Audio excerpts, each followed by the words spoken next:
இனிய மாணவர்களே, இன்றைக்கு நாம் பார்க்கக்கூடிய வட்டி கணக்கு interest. A sum of simple interest at 13.5% per annum amount to rupees 2502 rupees 50 paise after 4 years. Find the sum. ஒரு தொகையானது ஆண்டுக்கு 13.5% தனிவட்டி வீதத்தில் 4 வருடங்களில் ரூபாய் 2502.50 தருகிறது எனில் அந்த தொகையை காண்க.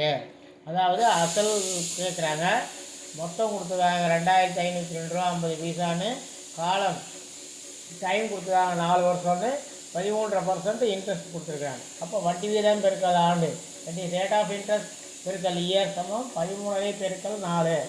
அப்போ 13 2 26 1 27 2 பெருக்கல் 4 2 4 கட் பண்ணோம்னா 27 பெருக்கல் 2 27 போல் 2 மடங்கு 54%. அப்போ அந்த 54% தான் எவ்வளவு? 2502.50 அதான் மொத்தம். சரி, இப்போ 54 பெருக்கல் எக்ஸ். இப்போ விடையை எடுத்துக்குவோம். ஃபஸ்ட்டு விடை என்ன? 1526. அப்போ 54 பெருக்கல் 1526. அப்போ 1526 2 ஸ்தானம் தள்ளி புள்ளி குத்துனா நீக்கம், ஜீரோ நீக்கிறது தான் 0னால 2 ஸ்தானம் தள்ளி புள்ளி குத்துறோம். புள்ளி குத்துனா 15.26 பெருக்கல் 54. இது எல்லாம் பெருக்க வேண்டியதில்லை. முதல் ஸ்தானம் பெருக்கும் போதே பாருங்கள் 4/24 வருது. ஆனால் அங்கே வந்து 0 வந்துருக்கணும், 50 பைசா. அதனால் இது இல்லை, ஆன்சர் இஸ் ராங். அடுத்தது 1256 எடுத்துக்குவோம். 1256 பெருக்கல் 54. இதில் 2 ஸ்தானம் தள்ளினாக்க 12.56 பெருக்கல் 54. இதுலேயும் பாருங்கள் 6×24 வந்துடுச்சு. அதனால் கண்டிப்பாக அங்கே 50 பைசா வரணும். இது 4 வருது, அதனால் கண்டிப்பாக கிடையாது. B is also wrong. அதனால் பி ஆன்சர் வராது. அடுத்தது 2156.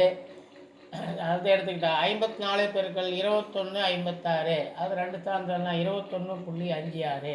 இதுலேயும் பார்த்தீங்கன்னா 6×24 வருது, அதனால் இதுவும் ஆன்சர் இல்லை. பார்த்தா கண்ண பொண்ணு டி இஸ் தி ஆன்சர். பாரு 5×20 கண்டிப்பாக அதான் ஆன்சர். அப்போது ஆன்சர் வந்து டி. டி ஆன்சர் வந்து 1625. இந்த வீடியோ உங்களுக்கு பிடிச்சிருந்தா லைக் பண்ணுங்கள், ஷேர் பண்ணுங்கள். அதோடு மட்டும் இல்லாமல் சப்ஸ்கிரைப் பண்ணுங்கள். பக்கத்தில் பெல் ஐக்கான் வரும், அதை ப்ரெஸ் பண்ணிங்கன்னா ஆல்னு வரும். அதை போட்டிங்கன்னா நாங்கள் போடக்கூடிய ஒவ்வொரு வீடியோவும் உங்களுக்கு நோட்டிஃபிகேஷனாக வந்து சேரும். தேங்க்யூ.